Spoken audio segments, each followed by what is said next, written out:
Today on the Tim Marner podcast show, we've got Oli The Choc, Oliver Dunn, Chocolatier. When did I first get introduced to you? I think a video came up, and I was just like, "Oh my god, this lad's full of sunshine." Mate, your videos are insane. They're so positive, so just like this frequency that emits from you. Like you're like a children's entertainer. I sent that video to your dinner I from love Sue, that. like mate. I was like, "Wow, how did you get into this?" Ooh, it's really interesting. I was just talking to Betty at the front desk, and when I was younger, I wanted to be a TV or radio presenter. It probably would have been children's TV or something. You know, as a kid, looking up to these presenters on Saturday morning TV, and used to watch shows like The Big Breakfast and look up to people like Chris Evans and stuff like that. So I just thought that looks like a really fun way to make a living, like literally by having fun. And yeah, I like the idea of being live on TV and stuff like that as well. So at some point, that idea dissolved for me a bit because I felt I needed to focus on something a bit more realistic, For whatever reason, friends, family around me, you're always told, aren't you, you've got to find a trade and you've got to find, all this stuff. Yeah. And looking back, I wish that in a way that I had a different approach, although having said that, I don't have any regrets. I went into the family chocolate business to answer your question, which is called Simon Dunn Chocolatier. Mum and Dad used to make chocolates from home when me and my sister were kids. So we used to sneak downstairs into what was like a mini chocolate factory in the middle of the night and get like handfuls of chocolate. Can you imagine? All our friends wanted to come round and see it, smell it, taste it. Queues down the driveway at Halloween, trick-or-treaters coming for like the good stuff. And yeah, I was able to go into the family business and kind of use chocolate to leverage the desire that I had to present in a subconscious way. It wasn't like I'm going to go into the family business. How old were you when you went into the I went in at like 17. Wow. The only reason I did that was because I wanted to make some money. I wanted to earn some money. I wanted to get myself a car so I could drive my mates around and do McDonald's drive-through and do what young lads do. Actually, I was quite civilised at that age. I had a gym membership. I used to go and me and my mate used to go and play squash and sit in the sauna at a health club and stuff. So I mean, we went partied as well, but looking back, 17, 18, but yeah, that my motivation was to go and have that freedom, and the route for that was like the family business. And I quickly realised that it was creative, it was fun, you could make anything out of chocolate, different flavours, different shapes, from like chocolate high heel shoes to little miniature footballers. I was making like David Beckham and doing his hairstyle, stuff like that. And then I wanted to make some extra money on the side. So the idea came about to offer my services to parties, weddings and stuff. So I went, I put in the yellow pages, rent a chocolatier. I was basically renting myself out for parties. And how old were you then? I must have been about in my early 20s there, probably 20, 21, 22. So you went from 17, worked a few years in your dad's in the family business, and then you were like, right, I want something a bit more like. Yeah, I was trained as a chocolatier. Tell me about that. How do you get to be a trained chocolatier? What is that? Yeah, and a lot of people ask that, and it's not like you get a certificate that. You can do courses in Belgium and in the UK as well. So we did do a course in Belgium where they trained us how to temper chocolate, how to create truffles, pralines, novelty shapes, sculptures. And this is just endless what you can do with chocolate. And obviously my dad had trained me as well. He was all self-taught. My dad worked in a sweet factory in Stockport called Squirrel Horn. And he just had this passion for it and still does, and he still runs the chocolate shop with my mum. So it was just this kind of family business and this desire to like, could we make this, the ideas, and not constantly kind of challenging ourselves, but also people would come in the shop and say, do you do this? And we were like, well, if a few people are asking for this, we'll try and make it. So still are always learning. Yeah, it's funny. It's being a chocolatier, it's not a common thing. I wasn't expecting that answer, mate. Really? So you've not done anything else apart from that, really? Being on a course in Belgium and literally just learning on the job. The best way for me, they always say, don't they, the best way to learn is to teach. And I feel, because I've thrown myself into teaching kids how to make chocolate, that's resulted in teaching adults as well, corporate events and so on.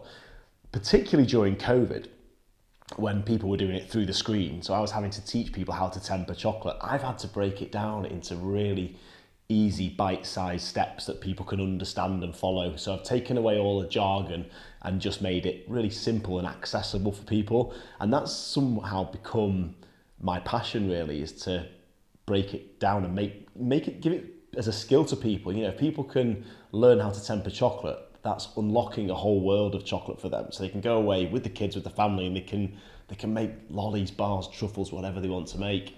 But yeah, it's an ongoing journey, really.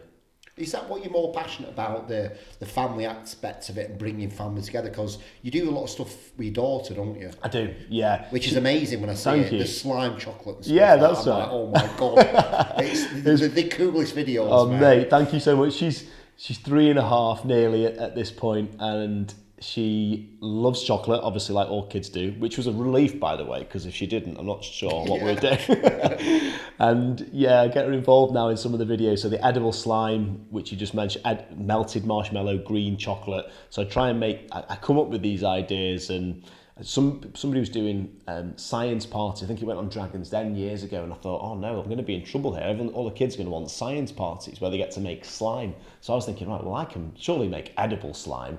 That's got to be even better. So I went on YouTube, having a look. You could see people melting like Haribos and stuff like that, and I thought, I don't think that's going to work. Anyway, marshmallow.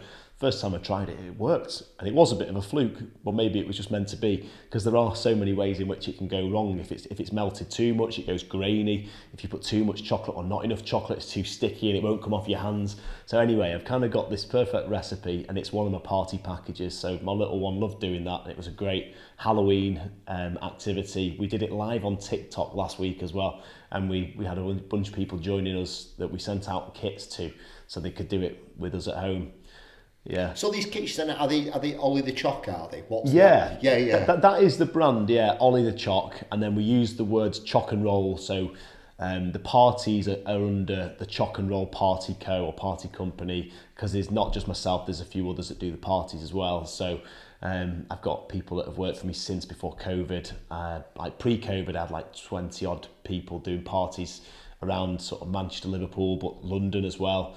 And and that was... So obviously COVID's been obviously a tragic time for a lot of people, but it was quite a pivotal time for me, because it was wild, like business was crazy, and I was so consumed by it, and I wasn't in control. I was just like on this hamster wheel. I had all this staff doing parties week in, week out, hen parties. We did the naked chocolatier, so that was a real popular package for hen parties, as you can imagine.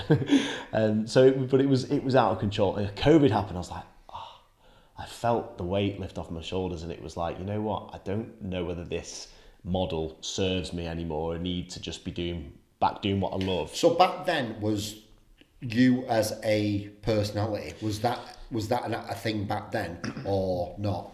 It was, but it developed because of COVID. Because it was all stripped back, and it was just me, and effectively it was just me and the camera, because I couldn't do real life events. But luckily I'd had experience using the camera, and I know that people say like the more that you use the camera melts away and you become more confident with it. You know that you're fantastic at what you do. And it's so true. So when COVID happened, I just felt, right, okay, it's just me and the camera. So I just go live on Facebook, and I'd try and entertain people. First priority was just try it. I'd start the video with kind of like a somber, like, you know, I hope everybody's okay, and like, you know, it was such a strange feeling, and then I'd try and just turn it into something positive and show something being made. And then I'd get my wife Kim involved, and we ended up doing every Saturday, we called it Saturday Choc Live, which was a bit like my spin on like a 90s kids Saturday show, where we'd do it in our pajamas, and we'd get all the cereals out and make like crispy cakes with the cereals, and cereal boxes out of chocolate and random stuff, and we'd do it in a way that people could learn and hopefully do it at home with the kids, try and make it simple for them to follow along. So yeah, that's it. Kind of evolved there, creating the kits, getting people doing it from home, making it accessible for and people. Could you at that time feel yourself becoming this TV personality that you always wanted to be? I always wanted to be. I suppose I was living my dream at that point, yeah. And the fear was breaking down. The more I would do the lives, the more I'd get comfortable with it. And I would feel like I'm presenting here, and then people would start to see that in me, and I've been asked to do things outside of chocolate. And I think at that point I realised that I'm being taken seriously as a presenter in my own right, not as just a chocolatier. So that's always been a bit of a passion really, and a desire to show that I can present anything and not just chocolate. So yeah, it definitely became a time where I was being taken a little bit more seriously as a brand, I suppose, as Oli the Choc, but also as Oli the presenter. So yeah, quite transitional, and off the back of that, I started to do a lot more corporate events virtually as well. So I'd be posting about it on LinkedIn that I was doing these kits and sending them out, and I'm like, this is not just kids, adults can do this as well. Mm-hmm. So I'd be live at 2:00 in the morning from my place with people all around America from a big company, just kind of making chocolate with the families, following my steps. So interesting time. Really interesting. Yeah, it's interesting to look back. Actually, I don't get a chance to reflect very often. So yeah, it's I think it's important for you to become that TV presenter. Yeah, do you think so? Yeah, I do. Yeah. When you say important, what do you mean by that? I think someone like you, Ollie, people need you right now more than ever. Really, people need the sunshine in their life. With the sort of mental health pandemic in a way. Listen, chocolate is but it's not really about chocolate, your brand. It's about bringing that little bit of light in the dark. That's really interesting that you say that, and the fact that you said I told it's you not on that video chocolate. about it, and then I've been watching you for a while, and every time I'm like, oh, I've got a nice. My frequency's changed from watching you. That's powerful. That's crazy. It's really powerful, mate. That's crazy for me. I don't know if the word presenters right, if I'm going to be honest with you, but whatever you're doing, you just need to do more of it. Right, love that. You were born to do that. I feel that. It's really interesting that you should say it's not about chocolate, because I've always said, for me, chocolate is it's just a tool that I use to communicate with people and with the world, and it feels that way. And what I do even when it's chocolate parties, it is about chocolate, but I think it's probably only 50% chocolate. It's 50% the way I make people feel. Yeah. And I suppose it's exactly the same whether it's a real life party or whether it's a video or virtual event, that people they're consuming it, aren't they? They're taking something in. Well, they're taking it all in. So I always think I'm responsible for my energy, which is why I'm super conscious to try and keep myself on a certain frequency and a certain vibration that I'm going to affect people in a positive way. Like, I don't want to negatively impact people, so I feel responsible for that energy, because I feel that everything that I'm putting out there, whether it's bumping somebody I just bumped into a lady on the street who's going to the clinic. I was on my one wheel and just told her that was coming here, and just had a brief little chat with her. But even that little interaction there can affect somebody, can't it? So if you're putting a video out there that could be seen by hundreds or thousands of people, then I feel responsible. But if I can impact people, even 1% of people that see that video in a positive way, in the way that you just explained, then that, for me, that's my purpose, I feel. And it's not going to pay my bills, but I feel that if you do what you love, and you know, obviously I do monetize what I do with chocolate parties, but it's not my main drive. I am ambitious and I do want, things, nice things, but the way that you just explained it pretty much sums it up. So it's monetise, isn't it? Yeah. I truly love what I do, and I'd literally do it for free, but exactly. And you're just like, well, how's that going to keep the lights on and stuff? That's so you've got to get the balance of it right. You've got to really get the balance of it. Yeah. What is the vision for Oli the Choc? What have you looked at that? I had a feeling that you might ask me that today, so I was thinking about it. Although I didn't want to overthink it, because I quite like being put on the spot and just letting my subconscious do the talking. To be honest, it's something I've been thinking about recently, about not trying to attach something to a vision or a thing, that it almost becomes the death of you, but you're almost like rooted to that. Yeah, like almost you pin your happiness to it, and you go, I get that. Yeah, it's like, I want that, and when I've got that, I'll be happy. So I think for me, it sounds cheesy and it's a bit cliche, but it's like always enjoying the journey. Like, I woke up this morning thinking, what am I doing this morning? I'm doing a podcast with Tim. I'm like, I can't wait, I'm buzzing, right? So that's the goal, I guess, to be waking up every morning and think, I can't wait for today. And let's be realistic, there's going to be days where I've got to go and sort accounts, and there's different things that I don't really want to do that I have to do. It's like any job, you can take the rough with the smooth. You get some kids' parties that are a bit of a nightmare, and I feel totally undervalued and unappreciated, but that's any job. It's just to continue enjoying the journey, and I think probably the bigger vision is, and again, this is going to sound a bit cheesy, but I don't care. So it's to positively impact as many people as possible, and doing it through chocolate, doing it through content, I feel like that is my purpose in life. Great. Yeah, it's really weird. I remember having like this weird moment when I was a kid. I must have been about 10 years old. I remember seeing this baby, and this baby smiled at me. I remember thinking that I want to make as many people smile as I had this weird Beautiful, like premonition thing. It was weird. Beautiful. It was like I saw. You get it, don't you? Yeah, it's like weird. Yeah, it's hard to explain. Yeah. But I was like that. I want to make as many kids smile as possible. And maybe I felt in that moment maybe I felt like I had this ability to do that. Can say that, you know. I mean, I feel pretty brave saying that on a podcast. To be honest, people will think that's a bit weird, but it's not, mate. That's beautiful. Yeah, thanks, man. Appreciate that. Honestly, Appreciate that. It's just in order for you to do that, obviously you've got to amplify your content, and you know, obviously YouTube is going to be a big. I agree. Do you do a YouTube series or anything where you do a behind the scenes where you become almost like a reality TV star? You're absolutely right. I have done some behind the scenes. I work with a friend of mine called Compton Harry, and he's a videographer and photographer, and he has like basically shadowed me, followed me around to do shows in London at the Ideal Home Show. It's called the Cake and Bake Show within the Ideal Home Show, and it's at the Olympia in London. Yeah. And I do Easter and Christmas. I'm there on the 27th of November, and I did the behind the scenes from that last year, and I'll do the same again for YouTube. But I need to be probably a bit more structured in the YouTube content, like you say, create a series. And whether that's a series of, like you say, the long form behind the scenes, or whether that's even a series of shorts where I make, I don't know, somebody's face. It could be whoever's trending at the time, Donald Trump, whoever, just being consistent in that respect. I think I'm typical. I don't know whether I'm typical Leo, typical ADHD, typical, I don't know, whatever, but I don't like to put a label. Typical creative. Don't like to put a label on it. But I always say don't ignore inspiration. So one day I might be just feeling inspired to talk about something a bit more mental health, and one day I might be inspired to kind of make something or do a video with Romy, like the edible slime. So I probably need to structure that a bit.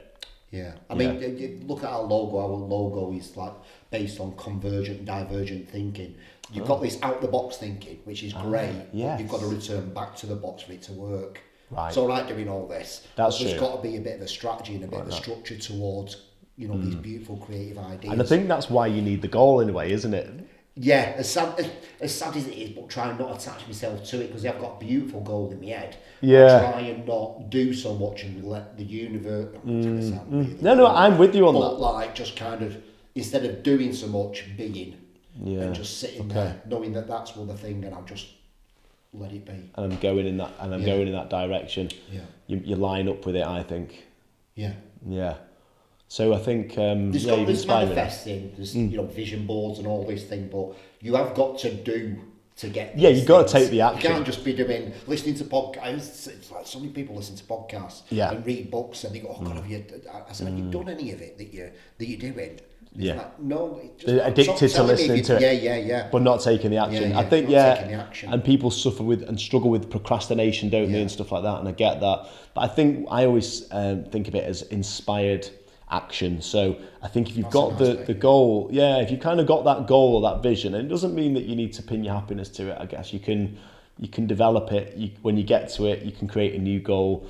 But if you've got an idea in your mind where you want to be, and that becomes your narrative, and you start to tell people that you're around, this is what you're doing, and this is what, and people understand it, they get it. You line up with it, they line up with it, and then you sort of, every action you take, small or big, is inspired action, but it kind of leads towards that where you want to go, doesn't it? Yeah. It's a tricky one, because it's like when I ask people what their vision is, they do instantly go to, oh, this is my goal, business goal, which is something financial, right? But really, a brand vision is like, our brand vision is to get as many people on the dance floor as we can. Okay. That's forever. And so what I mean in your community, just anywhere. Right. I feel so many people turn up to the school disco, stand around the edge, and they don't want to get on the dance floor because they're scared of looking like dickheads. Right. Okay. This is their fucking tune. I'm like, come on. Yeah. Come on. Yeah. And we help them get on that dance floor as a brand and dance like nobody's watching. Yeah. And as a vision, that's what we want, is to get as many people on the dance floor. But where yours is just to make as many people smile as you can. Yeah. You know, that's your vision. Absolutely. But in order to do that, you need a bit of a strategy where I need to put more YouTube videos out, TV series, behind the scenes, and structure that a bit more in order to get as many people smile as I can. Absolutely. And do you think I want to put a number on that? You know, I'm saying as many people I as would it. do. I'd put a number on it. Yeah. For yourself. A number of subscribers, maybe. I mean, that would almost dictate that's the same. Subscribers making people smile, right? Yeah. You've got 1,000 people. If they're smiling, they're subscribing. Right. That's going to be the new tagline. Yeah. Beautiful, mate. Yeah. Okay. You were born to do that. It's absolutely Mad. amazing, mate. Wow. Amazing. You know what? I did this thing on Friday night. I've been asked by a friend of mine who organises a fireworks and music festival in Bramhall, Stockport Rugby Club. Yeah. And I posted this video. You might have seen it. I'm not sure, but basically, she asked me to do 15 minutes on the stage. She said, just do your thing, Ollie, for 15 minutes. I'm like, right, okay. But what do you want me to do? Like, no, she said, Ollie, I trust you. You just go and do your thing for 15 minutes. I'm going to order these lollies, 100 and 150 lollies, whatever, with their branding on, throw them out to the kids and the crowd and stuff, but just do you on the stage. And then I got there, but from a kids' party that I'd just done, got there. Darren Proctor, DJ from Happy Radio, he's like, Ollie, how you doing, mate? What you actually doing then? I'm like, I don't really know, Darren. I'm just going to go on the stage for 15 minutes. I'm like, but it's actually quite a long time, 15 minutes, isn't it? And he's like, it is a long time. I'm thinking, oh, didn't need to hear that, but okay. And then very quickly, I had to put together a bit of a structure and a plan to it, where we were going to go on stage, have my mate that was going to throw out the lollies. I was going to see which side of the crowd who could make the most noise. And at that point, I realised that going to hip hop concerts over the years, where they're going left side, right side, who's going to make the most noise, it was all paying off. So I'm going when I say I love, you say choc and roll. So it's like, I love choc and roll. And they're all doing it, and this crowd is singing back to me, and it was madness. And then I'm going, right, I want you to shout peace, love, choc and roll, and do the hand signals, peace, love, choc and roll, like I've just written on your wall there. And they're all doing it back, not just the kids, but the adults as well. And then we're going, right, let's throw lollies out to that side. Before I know it, Darren's going, Ollie, you got 2 minutes. I'm like, no way. I've not even done the chocolate moustaches yet. So I'm going, right, we need 2 kids up from the front as quickly as we can. Get some small ones so you can just lift them over the barriers, I'm saying to the steward. So they lift 2 kids over, bring them on the stage, pipe chocolate moustaches on the faces. The crowd's cheering. And I said to the children, if you want to come and see me after the fireworks, I'll pipe chocolates I'll pipe moustaches on your faces. And then I was like piping moustaches on the faces over the barrier. A bit like when you go to a gig and you see people like the artists signing autographs. It was like that, but just chocolate moustaches on the kids' faces. And I'm thinking, at that moment thinking, is this my life? Is this me? Is this madness? Yeah. But it's all so random. Like, it's weird, isn't it? When you look back and think, where did that all even come from? So for someone like Gemma to say, Ollie, come on and do 15 minutes. And now she said, I want you to do half an hour next time.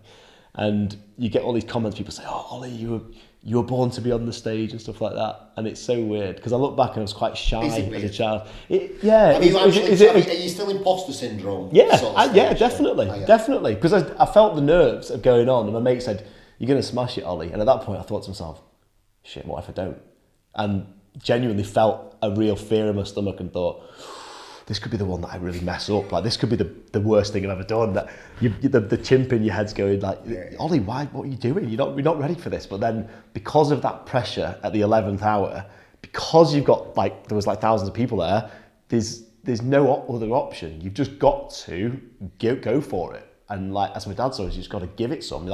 You can't retract back. And I'm almost so paranoid of looking awkward and uncomfortable and like I don't know what I'm doing or I'm not in control, and I'm worried about people thinking that there's absolutely no chance I'm going to let that happen. So it turned out that I was just in my happy place, in my absolute flow, in the zone, didn't want to get off the stage, and now I'm thinking, wow, that was a really powerful experience. I'd like to do more of that kind of stuff, but I want to learn more. I want to develop it, and how can I develop it? What can I add to it to make it even better next time? So, yeah, I mean, when you're on social media, you are effectively on a stage, aren't you? And you have got thousands of people watching you, whether it's live or playback. But it's just quite an interesting process to go through and experience it. Yeah, you were born for the stage bit though, because it's like you can read people's energy, can't you? Because of your green, empathetic, you can get your feed off. It's like we were talking about the green. I'm saying I don't know where that came from, but the green you say is empathy. Compassion, empathy, intuition. Mm-hmm. You know, it's exactly you, mate. Yeah. You've definitely got yellow in you as well, but Like a sunshine yellow, is yeah, that? yeah. Just happiness, sunshine, man. Love that. Nick Bianchi and I, he speaks a lot about Sunshine Yellow. Him and I do a podcast together called Sofa Stories. It'd be amazing to get you on the podcast, mate, to be honest. I think Sue Mace would love to come down for that. Yeah. I think, what did she say? It would be called the Legends Edition. So she's great. Whatever that means. Whatever. No, but... So in that moment, I feel like I'm telling you off here, Ollie, but no. In that moment, did you document that? I documented it in that I got videos Did you pass someone your of phone it. And I did. Well, yeah, I have got video of it. This is going to be my biggest advice I want to give you. Right? Okay. You need to not create content, but you need to document. Okay. Then create content from your documentation. Okay. Yeah. So while you were there, you needed a mic on and someone just filming you. Not creating content, just documenting your life. Yeah. And then create content from that. Right. So behind the scenes content. Yeah. And then you edit it. Mate. Just document. Yeah. You know, it's like look at. I don't know if I've watched them, but like you look at the Jersey Shores and stuff like that. Obviously, a lot of it, they put stage, but they're just documenting. They're just documenting what these people are doing. Yeah, that's true. Brands and personal brands now need to become reality TV shows. Yeah, that's true. Well, I've noticed brands like P. Louise doing that kind of stuff where it's all you just basically a fly on the wall. You go to shop and buying the chocolate, or you know what I mean. It's all content. It's all content, but just document. Don't create content. Document and then. So that means really that I need an individual to be with me, and then that's obviously a cost. Correct. But yeah.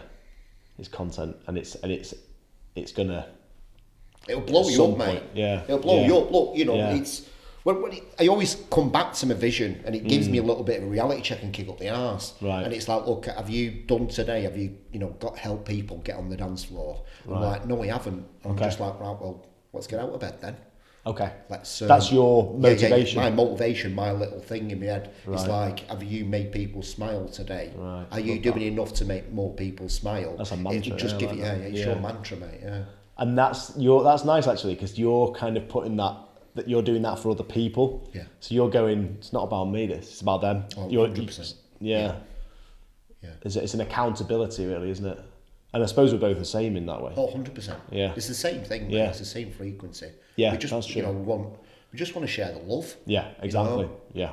I just, I've said this quite a few times about, I don't care what gender you are, what colour you are, just like, there's something above here and it's called love. And it's a frequency. If you felt it before, it just connects us all together. Big time. Everyone's living here. Yeah. And it's like, nah, man, just elevate yourself to this higher frequency. 100%. Yeah, it's available to us all, isn't it? We know it is, and we're there as much as we can be, aren't we? And we were aware of it when we're there, we're aware of it when we're not. We wish we could be there all the time, but I guess we have to have that contrast to appreciate coming back to the box, there. mate. Right. I come out of the box, me, go to the frequency, but I've got to return back to the box. Right, yeah, true. I've got to. You're not going to do anything otherwise. Yeah. You've got to live in the real world. You've got to, That's true. So with you, if you don't mind me asking, with like spirituality, we're talking about manifestation, law of attraction, maybe vibration. What's your view on that? When I was introduced to holistic medicine very early on when I was about 20. Right. I became a qualified, I don't tell many people this, reflexologist and aromatherapist. Oh wow! When I was 20, at the time, a lot of people thought I was homosexual. There was it were brutal. A lot of my mates just how can that define your sexuality? Back then, that's crazy. It wasn't. But it was so ahead of its time. Yeah, it just wasn't a thing. Yeah. So I was introduced to like spirituality and like meditation really, really young. Right. I'm very grateful for it. Nice. And just sort of developed it. I've done a lot of psilocybin, which has changed my life. Oh, that's from the mushrooms. The mushrooms, yeah. Is that is like a slow dose or what? No, I've done microdosing, but there's also a hero dose where you kind of. Is that something every day for you? No. I do it. I've booked in for I do it once a year or every 6 months where I do a hero's dose. Okay. And then every now and then I'll do a micros dose in chocolate. Oh yeah. Where I'll go to the mountains and do a walk. Oh nice. And I'll just a little bit, a different connection. Do meditation every day. Fantastic. Cold water. I was going to say, did you do cold water? You had Kev O'Neill on, and you've had Ben on, who I've done going in deep with Ben. Yeah. So yeah, wow, amazing. Yeah, just It's keep, interesting. just So do you think you found the formula that works for you, and it's a combination of those things that keep you at that level? yeah. I'm still on a practice, you know. Just We're always like learning, little aren't we? Tim keeps popping his head up, going and triggering me. And Is that kinda what you going, call it? Oh, you little Tim, yes. Well, Get down there, you. well, it's not down there. It's like that's what Right. I used to do, is suppress him. But now I bring him up and I hug him, and I say, Oh, "Look, I we're see. all Yeah, right, that's man." true. And really, loads of things trigger me. Mate. I I'm see. just like, Right, okay, I just yeah. try and sit with him and just kind of go, right, okay, what's going on, mate? So that's the Why did you feel like inner that? child Yeah, 100%. that gets what? Upset, emotional, frustrated, yeah, aggressive, whatever, yeah, all those things. Yeah. all them things. Right, all right. Them things. Suppressed him for a long time. Right. Suppressed him for a long time. Right. Okay. Yeah. Yeah, it's interesting. Like I know I listened to your podcast that you did with Ben, and Ben speaks a lot about understanding emotion and dealing with it. He's talked about suppressing his emotions when he was younger, and now he faces them head on. I suppose that's a bit like you going, embracing that inner child and working out the. Yeah, you got to feel it to heal it. Right. Yeah. Right. So does that mean if you to sit and meditate on it, or? Well, one of the things recently, I feel like I can tell you anything. I love that. You just Love got that. that thing about it's like a month ago I had a dog put to sleep. My dog's been with me for about 14 years. Wow. And I wouldn't be able to talk to you right now No. if I'd not done the practice. Yeah. And I held him in my Yeah. arms and he had my dog put down and I just cried and I screamed all. And I sat at home for 2 days just sitting in it. Right. No way. Old Tim used to push him down, Oh, go okay. to the gym to take my mind off it, come into work to take the mind off it, and thought, I'm not doing it this time. I'm So not did you sit? suppressing him Did you, anymore. if you don't mind me asking, did you sit and cry? Yeah. Did you let it out? Oh yeah, massive. So you sit with the emotion and embrace it and let it out. That sounds to me like a lot more healthy than just like you say going Never to used the to do gym. it before, Because going 'cause to I the couldn't gym, handle it. that's physical. You might be exerting yourself physically, but emotionally you're pushing it away, aren't you? Yeah, I had a Zoom meeting with a guy in London. Was it last week? It might have been last week. And we were talking about walking. I said, I love walking with my dog. I turned around and obviously he wasn't there anymore. And it hit me on the Zoom. And then I was just like, oh my God. And I apologised to the guy. I said, I'm so sorry about this, mate, but I'm going to have to get this out. And I just cried and cried on the Zoom. Good for you. Yeah. Because when that emotion comes, I suppose you've got to let it go at that point, because if you suppress it at that point, you change, snap out of it, or so to speak, and then 10 minutes later, you might not be able to get back to that emotion. I suppose you've got to embrace it when it's beautiful there. work, mate. It's beautiful work. It's brutal, but it's beautiful work. And this, going back to how I do it, it's that I just sit in it. Right. Something through the day will trigger in the meditation and go, right, okay, Tim, this triggered you. So this person said, what is it? And I'll sit there with my eyes shut, and the answer comes.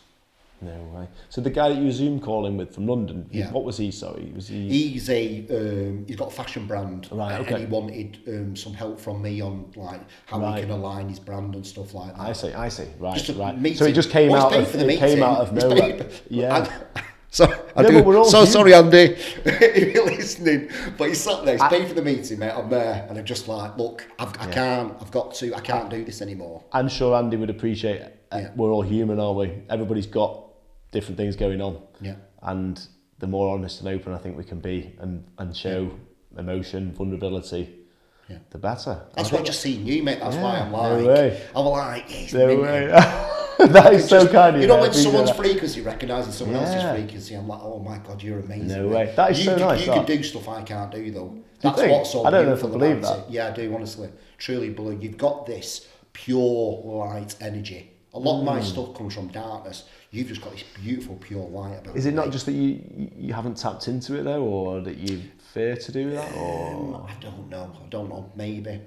I don't know. I think everybody's got ability to tap into things. I think that I might be wrong. I just know that when I was younger, I was shy, and I forced myself to be a bit more confident, I suppose, through doing certain things. Through doing the chocolate parties for the kids, knocking on the door at the first house to the first customer, thinking to myself, I actually hope this is a hoax and I don't have to actually go ahead with this. But I went in and, made chocolate with all the kids, and they all made whatever they made. And I was terrified and I wasn't confident. the only thing I knew was how to work with chocolate. I didn't know how to entertain the kids, but through the repetition of doing those things, those practices, entertaining kids, I became that. Because people thought I was an entertainer, I had to be it. Do you know what I mean? So I kind of had to push myself to be that character. And then maybe that character's become me. You know, maybe that is the true me. Maybe that was just getting that true me out. Love and light, mate. But It's it's just crazy. love and light. I love it. 100%. I love how you viewed that though, because some people like could easily think like, who's he? Why is he so happy? What's up with him? And, you know, and dislike it. And obviously you are going to get that. Of course you You are. can't please all the Yeah, people can all you, the time. mate? People must like, Who does he think he is? Yeah. Mr. But- Perfect. Yeah. Are you always that happy? No. But when I'm having a bad day, I'm not going to be like, hey guys, I'm just having a really depressing day today, so I wanted to let you know. I mean, nothing wrong with that, but like I said earlier, I feel responsible. Maybe because I feel like it is my purpose to inflict happiness on people. Inflict. I feel, I just if I'm having a bad day, I'll just deal with it in my own way and ride the waves of it, and hopefully be back at it tomorrow, you know? So... Yeah, mine's like, look, I'm not searching for happiness, right? I'm quite happy. It doesn't really generally exist, most of the time, right? Yeah. But what I'm really looking for is peace of mind. Right. That's really what I want. Yeah. And this is the reason that I do this work, so I just have peace of mind.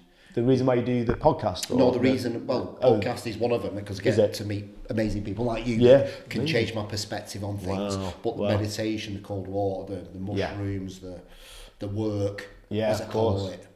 Well, yeah, it makes sense. You've got to put work in on yourself. It all starts with you, doesn't it? Yeah. And then if you're the best version of yourself, or a better version, you're more likely to perform better at work, and family and everything else goes on from there, doesn't it? It's like your business. You've got to put work on your business. Everything needs work. Yeah, I'm becoming more conscious of that. You know, I've been the last few weeks. I like my beers. I like my wine. I like a drink, and I've really reduced that right down, and just been drinking 0 beers. Been sleeping better. Been going out for runs more often. Feel more positive, more motivated. Yeah. I turned 40 this year, so maybe that's a shift. And you know, being a dad, my little girl's growing up, and she's becoming a lot more of a personality, really chatty. And yeah, I don't know. It's just been a few things that I've thought, you know, I want to be better, and that's one of the changes that I've made. And I feel that I want to continue tweaking things, and you know, 1% here, 1% there, but also accepting that I'm human, and that I will have days and nights where I won't be as you know, I will have a couple of drinks now and again, and I will eat pizza and whatever. But on the whole, I think the aim is to be the best I can be, because I think I'm probably realising that time is so precious, and every day is such a blessing, and we're also blessed to be here. And I think sometimes we all get so wrapped up in the rat race life and jobs and things that don't really mean anything, but they are important. You know, getting back to somebody on email or whatever, it is important, but in the grand scheme of things, we can be stressed and consumed by that. But actually, we're all here, and we're all here at the same time, indefinitely. We don't know how long we're here for, and just every day is a day to meet new people, to get out, create, and that's what's exciting for me. You never know what can happen. You never know who you're going to meet. You never know what door that could open, and what that could lead, what experiences that could lead to, and how, you know, having that experience and sharing that experience with someone else can impact them. It's the ripple effect. Life is just phenomenal, and I think there's a lot to be grateful for. So, how do you get to that spirituality side of you? Where's that philosophy kind of approach to life? That's interesting that you pick up on that as a spiritual, and it is, isn't it? When I think about it, yeah, I totally agree with you. I guess that's just become part of me. I don't know. I think it's an accumulation. I always say, like, we are our experiences, aren't we? I'm not just Ollie. I'm basically everything that's happened to me, for me. Everything I've experienced before now is embedded in my DNA, my personality. It's who I am. The good, the bad, the everything in between. So I guess I've just arrived at, through a lot of deep thinking, through a lot of conversations, probably through a podcast. You know, a lot of the podcasts that I've done with Ben, Voice notes is a big thing for me, and I think speaking more from, I feel, the subconscious mind than the conscious, I think, and that's what I like about these conversations is I genuinely don't know what I'm going to say or how I'm going to answer something. I kind of try and let the subconscious mind do the talking. Yeah, it's not necessarily through any particular practices other than deep thinking, deep conversations, writing. I do like to write. I don't have a strict journal, but when I feel inspired, I write something.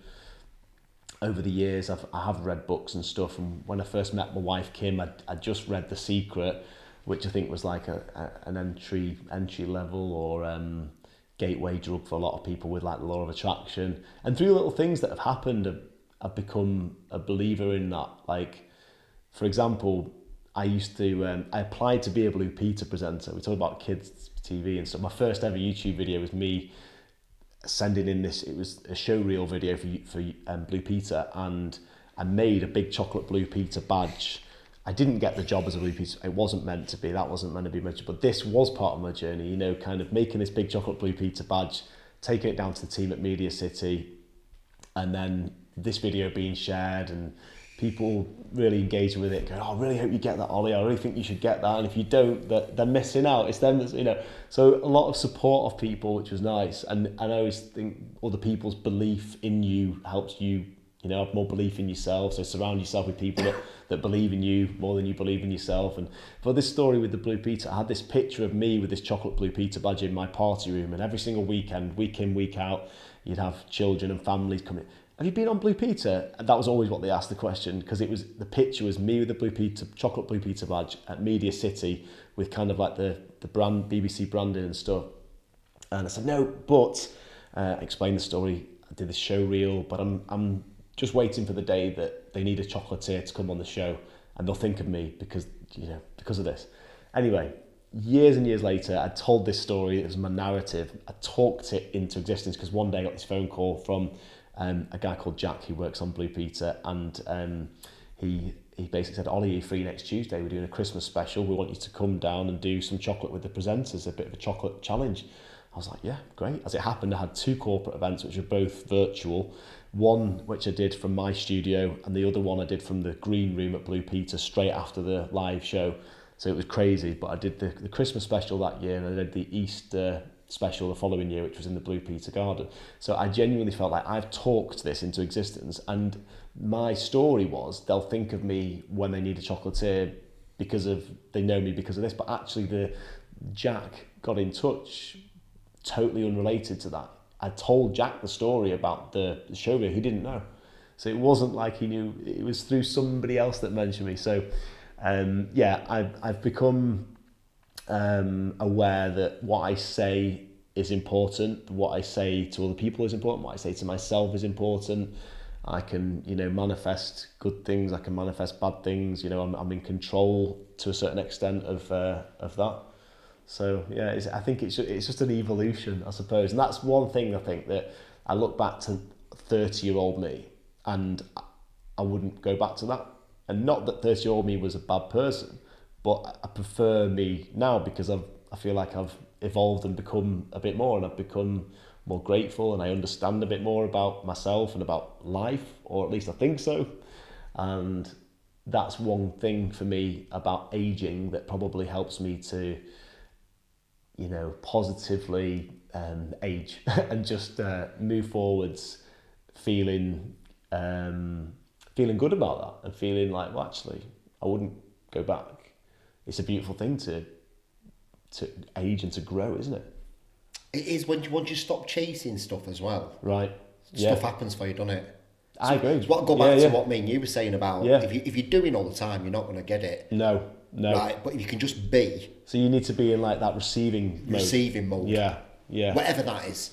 So do you say that, because obviously we talked about taking action, we've got to make sure that we're doing the thing and that we're creating the content, but do you almost feel like you need to reserve a bit of time just to get back into that receiving mode? Yeah. And do you do that on a certain time of day or on a certain day, or do you manage that, like reserve the time, or? I try to every morning, really. Okay. I'll get up and then I'll see how I'm feeling. Okay. And then I'll start off with some breath work just to get myself, central nervous system Yeah. and then I'll just sit and receive. Yeah, right. Might not be up for it that day, and other days I'm like, wow. Well, okay. So when you're sitting and receiving, is that in like a meditative state? I'll receive, I'll meditate like that, and then all of a sudden my hands will turn on and go, I don't want to receive anything. I'm just going to sit with. Do you think there's something about having your hands like that? Yeah, I don't know what well, I did it then, didn't I? With that sometimes I'll lie on my back and I'll do that.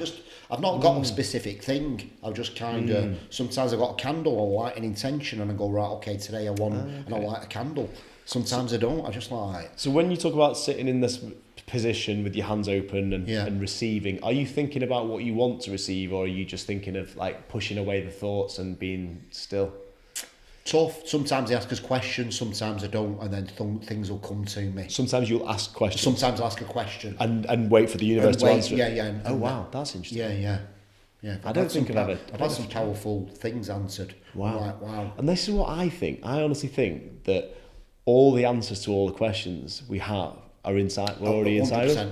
But I don't know where that comes from in me. That I just feel that is the case. I think because there's been times when I've been confused. I don't know if you've tapped into your spiritual side enough, by accident, almost like you have. But I feel like there's a lot more for you to to receive. Yeah, that's so interesting. Yeah, it's weird you've got this green, mate, because you truly do talk from your heart. Yeah, like what colours the heart chakra? What colour is the heart chakra? Yeah. Oh, green. Is it? Oh, is it? Yeah. Okay. You're so connected with that, mate. Wow. You're 100% connected with that. And there's probably other chakras that maybe you need to tap into, and maybe that's probably one of them. Okay. So who would you say I need to speak to about that? Probably Sandra. Okay. My friend Sandra. I'm in. She's the one that I've done the plant medicine experiences. Yeah. Right, fantastic. I'm not allowed to say. Sounds good. Sounds interesting. But also I've done, you do sound healing with the cacao ceremonies and stuff, and she'll just help you tap into things. Yeah. You're so spiritual, mate. It's unreal. You're just full of love and light. It's so I'm mad just that you'll say there's that. not a bad bone in your body. Yeah, right? yeah, that's very true. I like to think so. There is in mine. We're not, right? I'm not and perfect. It comes from darkness, right? But we're working on it. We're doing the work and stuff like that. But, you might have had experiences in the past that were, but that's not you now. It doesn't define you now. No. And your intentions are all good. So you're pure love and energy. I can tell. I can feel that. Otherwise, I wouldn't be as open with you. I'd be slightly more reserved and a bit on edge and a bit like, I'm going to be judged by you. I've still, I talked to Sandra the other day, she said that you still got a lot of denseness about me. I'm still dense, mate. And it sits in this region on my body. I can feel it. There's a denseness that I'm trying to work through. And what does she suggest for that? We've got another ceremony booked in. Yeah, just I feel like I'm repetition of doing these things. I think there's a lot of food that I'm eating is making me dense. So what's your thing? Are you vegan or no? I just eat once a day. That's it. Oh wow! Not for a reason. I just don't like food. Wow. Yeah, I get. Okay, that's your relationship with it. That's my relationship. With food. It's not a good relationship. Right. Really not good. So it's not something you enjoy. Period. It's just survival. Yeah. Yeah, but what I am eating is not good, and I feel like it's making me dense. Right. I'm very good with this part of my. What is this bit? Intuition. Okay. It comes from being little when I went to boarding school. Feels quite nice. I've had to be very alert, so I can read people's energies. I'm really good at reading rooms, and when I meet someone, I can't. Or I have to walk out. I have to walk out the sauna. Yeah, I have to walk out the sauna because I'm just I feel really heavy. Yeah. Wow. And you've always had that from like boarding school, did you say? Yeah. Wow. Yeah. I don't know if it's because of the position that I was in. My mum drunk a lot. Okay.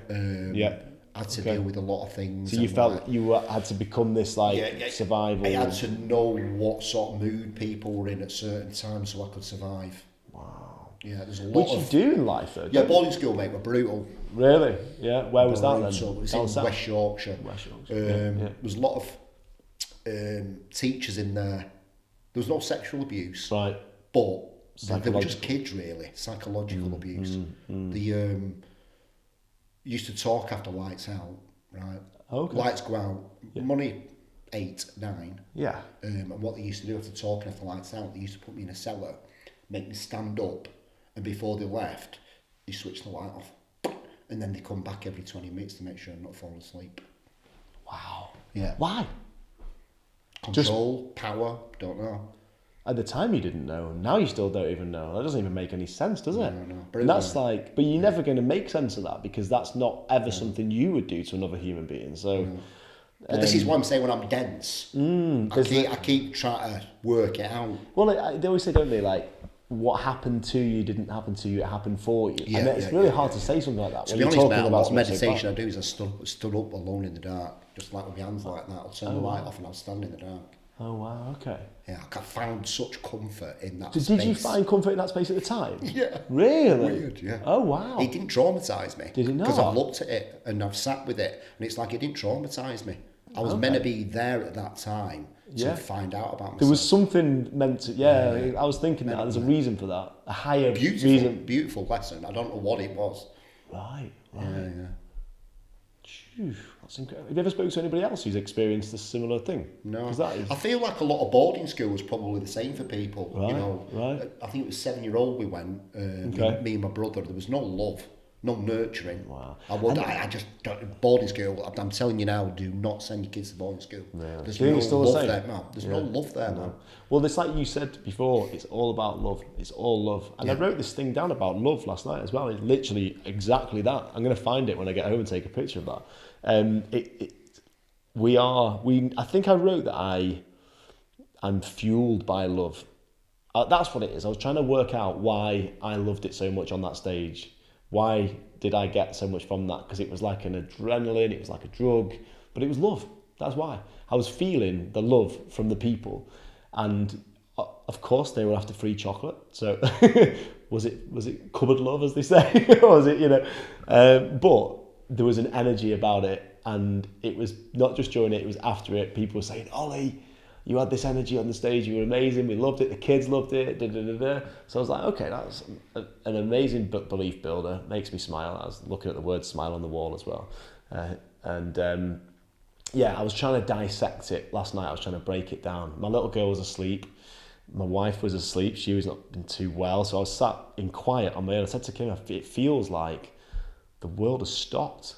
But I was like, actually, have I manifested this? Because sometimes I feel like I just need it to all just to stop, because it's constant chaos, constant noise, and I love the chaos. I love it. But occasionally I just need it all just to stop. Yeah. So I can just sit with a pen and paper and some reading materials that I might just read little bits of and take inspiration from, take a quote from it, and then develop it, what that quote means to me, kind of write that down. So what I started to write was, it's all love. I'm literally, throughout my life, I've been lucky to have love. And when I'm from my parents, come from a very loving family, and I've probably been smothered by love my whole life, which I, love and don't regret. But because of that, maybe I'm addicted to love. Maybe I want as much love as I can get. But then for me to give love, I need to feel love, and vice versa. It's just like that circle, isn't it? It's a two-way thing. So it's beautiful, Ollie. Yeah. It honestly is beautiful, mate. I wish I had an Ollie the Choc in my life. I was back then. So that I don't know if that puts in context for you. Yeah. That, there's a lot of kids. I work with the Bolton Lads and Girls Club down there. These kids there, they're thinking about suicide at 8-year-old. Wow. They need an Ollie the Choc in their life. Wow. I was thinking about doing a mentor for someone because I needed that when I was little. Yeah. Do you know what I mean? Yeah, absolutely. You just got this love light frequency, mate. Obviously, first thing you wrote is peace and love, man. And that's true. That's mad. That I don't even think about it like that. It's the two things we're talking about right now. So true. Simple, really, isn't it? But it is simple, but it's hard. Some people have got to put in more work than others. Yeah. We've got to lift each other up. And so, like, we just came to this physical experience to find peace and love. Yeah. And you don't have to help others with it. It's just people have made it woo-woo, and it annoys me. Yeah. I've worked in the spiritual space for a long time, and spirituality is about connecting with yourself so you can connect with other people. That's it, full stop. I don't need any other crystals, I don't need anything. It's about connecting with yourself so you can connect with other people. On a deeper level. Not just talking about the weather, but talking about like how you having really are. conversations like me and you are having. Yeah. I agree. That's what it's all about. and finding that connection, doing what you need to do to find that connection with yourself, whether that's getting in the cold water, whether that's you know, the mushroom, or the going out for a run. For me, it's often going out for a run, and I feel like it's like that physical movement. Like I dropped my little girl off at nursery this morning, and I said to one of the staff, I said, what are they doing? Because they were all like doing all these movements and stuff. They're doing like a little exercise routine thing that they're following all these movements. It just gets their energy going, gets them going in the morning. And if they come in a bit shy or a bit sad or whatever, it just gets the energy going. I suppose it gets the vibrational level up, doesn't it? Yeah. And that was like amazing. So I was just walked off with a smile.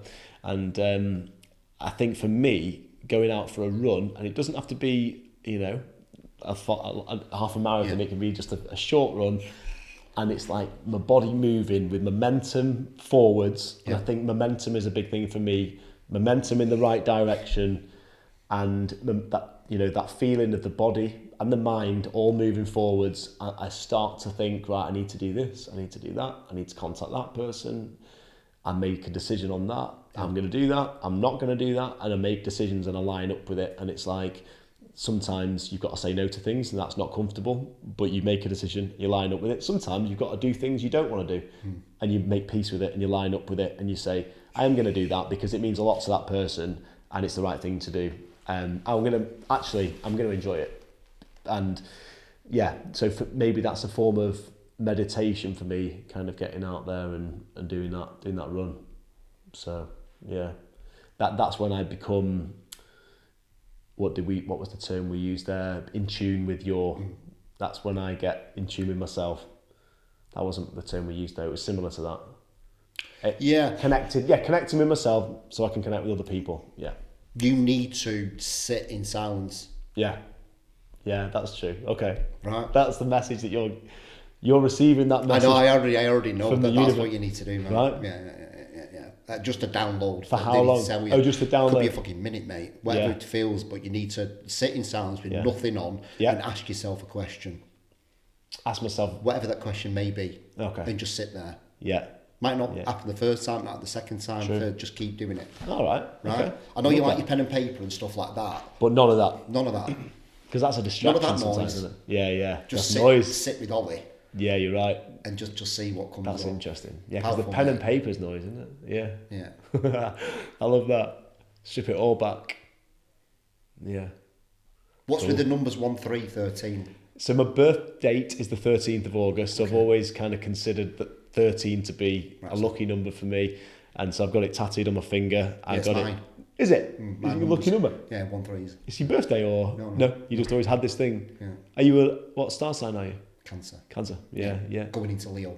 So I'm a Leo. And Sue said, ask Tim what his star sign is if he's a Leo, because she's like, I bet he's a Leo, you know. She said, I bet if he's not a Leo, I bet he's close to it. Yeah. She's right. But yeah, my daughter ended up being born on the 13th of June 2021 as well. So now that means like double meaning. Good numbers. Yeah. Really good numbers. I feel that too, yeah. Have you had a Reiki practice or anything? I have experienced Reiki, yeah. What was that like for you? I've had it twice, 2 very different experiences. 3 times. The first time, I felt like my body I felt like I was like floating up somewhere and I was seeing all these colours and it was like quite an incredible experience. And the second time was more like I was meditating, but it was like somebody else was meditating for me. So I was in a state of meditation and I was seeing things, and the Reiki master, my friend Simone Farrington, Simone said to me, I'm getting the words, she's electric. It's the Oasis song, She's Electric. And I think my little girl had just been born, and I think she'd just been born. Or nearly, I don't think, it might have been just before she was born, but it resonates so much now because she is electric. And I know a lot of people will say the same, and a lot of little girls are electric, and boys, you know, but it was so funny looking back that's the message she was getting. She's electric, because there's just no other way of like describing it, to be honest. When I think about that, it's bizarre. But then, I go to see somebody occasionally. I need to go and see her again. Is that something that you swear by? Because are you a Reiki master? No. No. But you see somebody? Yeah, I've seen Helen, Tom. I've Yeah. had some weird experiences, me, with Reiki. Have you? Like, Almost like, like where I've been lied on the bed and then she keeps saying this tiger keeps coming and started licking your stomach. Oh, wow. This massive tiger. what does that mean? Don't know. It's just like I feel like it's my spirit animal, totem, that just comes so red into the tiger and stuff.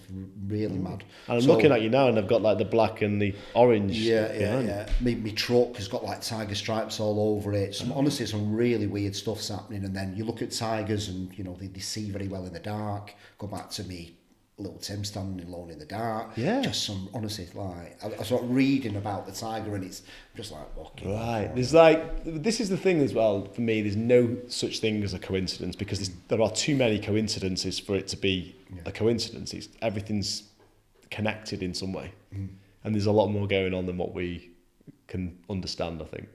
Yeah. Well, she said that. She said about this tiger's come up to the side, this massive orange, yellow eyes tiger starts licking my stomach. Wow. She said, look, there's something going on. Talk about this denseness again. Yeah. So in the Reiki, I'm there lied on the bed, and then all of a sudden, I kind of not woke up, but like came round in a, and there were like doctors stood around me, and I was in like an old, not Victorian times, but like some sort of like Civil War, American Civil War, Wow. and I've been shot in the stomach. Wow. Yeah, and she was telling me this after the fact. Like he's licking the wound. Yeah, he's licking the wound of you, like the thing. She didn't know I had that experience. And then you talk about this denseness, and you talk about it Yeah, like it's it's something all that there. you, like it's It's food. all there. I But don't it might know. not be food, it might be like past life something. Exactly. Yeah. So that's... Which is weird, because when I talked to Sandra the other day, we went for what's it, she said it's ancestral, this. Did she? This density is ancestral. Oh, wow. So she... It's bonkers, isn't it? What is he talking about, ancestral? Oh my God. Oh my God. Would you go and see somebody that specialises in that then? The mushrooms are going to bring it. I'm booked in on the 29th, mate, and it is like I am so petrified. I'm scared of what's going to come up. I'm just going to... Why are you scared? Because my last experience has left me in the fetal position crying. Well, not crying, just petrified, frozen. Because you were going I reliving was trauma? there, just like lying down and on the thing. I must have been there for about 3 or 4 hours. Things were coming to me, showing me, look, we want to take you somewhere. Right? And I'm just like, my eyes open, I'm just like, nope, that's not happening. So I'm like constantly going to myself, let it go, let it go, let it go. And then somebody says, stop saying let it go and let go. Yes. And I was like, boom, my eyes open, I'm like, fuck off. Wow. No chance. Wow. Like that. And I just turned over like that. I just couldn't come round, and I'm like in the fetal position. There were other people in the room, and there were people laughing behind me. And I was like, oh my God, why are they laughing at me? Just like little Tim's coming in again. They're all laughing at me. That's the worst thing. Oh my People sweet laughing God. at you. Well, I think, yeah, it's really weird, isn't it? It's I've got stuff that's like stacked here when I was little, and I've stacked stuff on top as I've got through the thing. I've had counselling. Yeah. Mushrooms just go like that, whoop, right to the bottom fucking stack. Kick its ass, just Oh like my sort it out. God, yeah. Really? Isn't it mad that? Yeah, when you talk about like people laughing at you, I feel that I'm so paranoid about people laughing at me in a way. I'm not now, actually. I've gone full circle. I've gone to the point where I don't care if people laugh at me, because I can laugh at myself as well. I actually don't take myself too seriously. So that's how I've come to combat that and deal with that.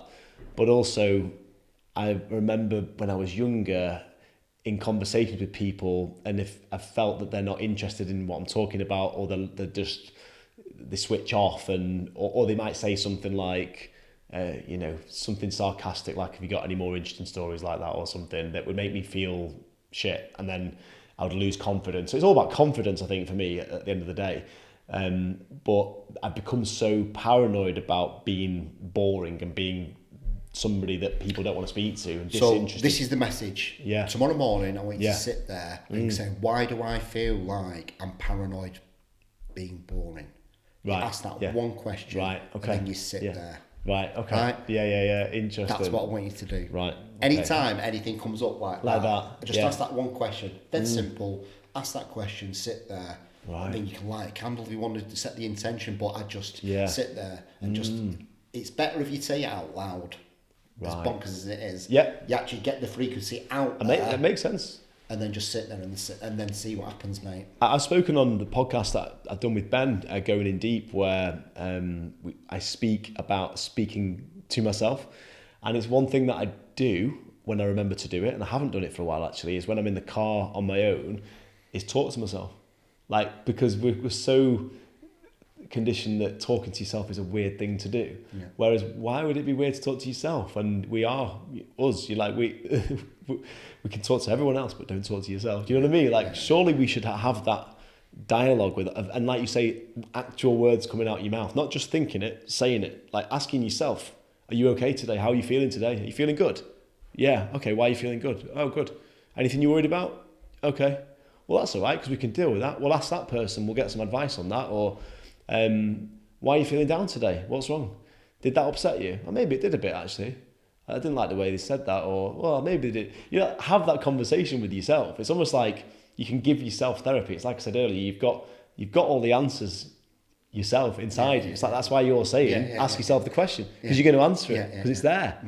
And I think also when I'm doing voice notes, when you think about it, the action of sending a voice note, you're recording a message that you're sending to somebody, but nobody's listening when you're saying it. They're only going to listen to it when they play it. They might not play it.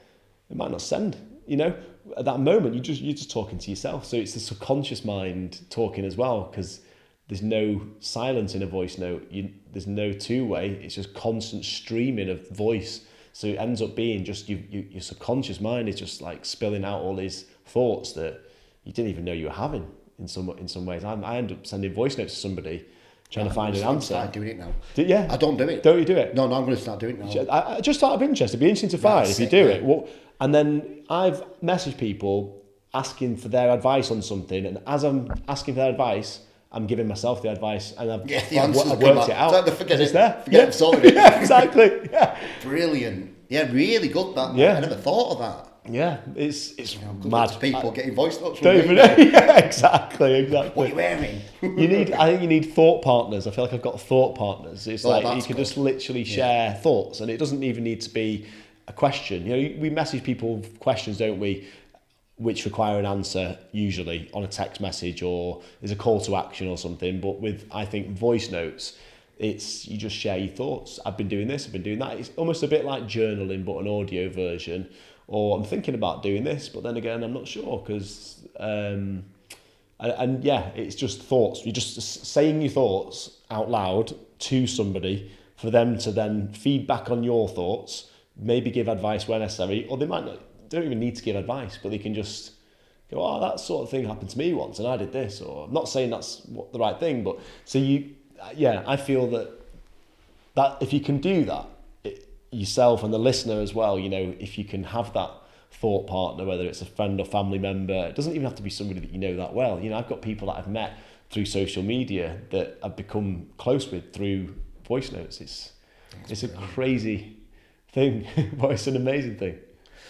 How do people get in touch with you? Where do they follow you? What is it, the sort of services that you offer? Good question. So I do chocolate. So anybody that wants chocolate products can go to my website, olithechoc.com. Oli is OLI. And my website is, that's my website, olithechoc.com. And then you've got my Instagram at Oli The Choc _ in between. You can find me on YouTube, Facebook, I'm on LinkedIn as well, so they can message me. So it's products, but it's also services, you know, chocolate parties for kids' birthdays, corporate events, and I do a podcast myself as well called Sofa Stories with my great friend Nick Bianchi, and we talk between us, but we also have guests on, and again, you know, like this today, just learning through communication, learning through conversation with other people. So if anyone wants to find out more, then head to any of those places. And if anyone has any questions, drop me a message. Appreciate it, mate. Thank you. Nice one. Really appreciate it. Appreciate it. Thank you so much for having me. Thanks for listening, everybody. Goodbye. Tim Marner, what, you're running with the best. Tim Marner.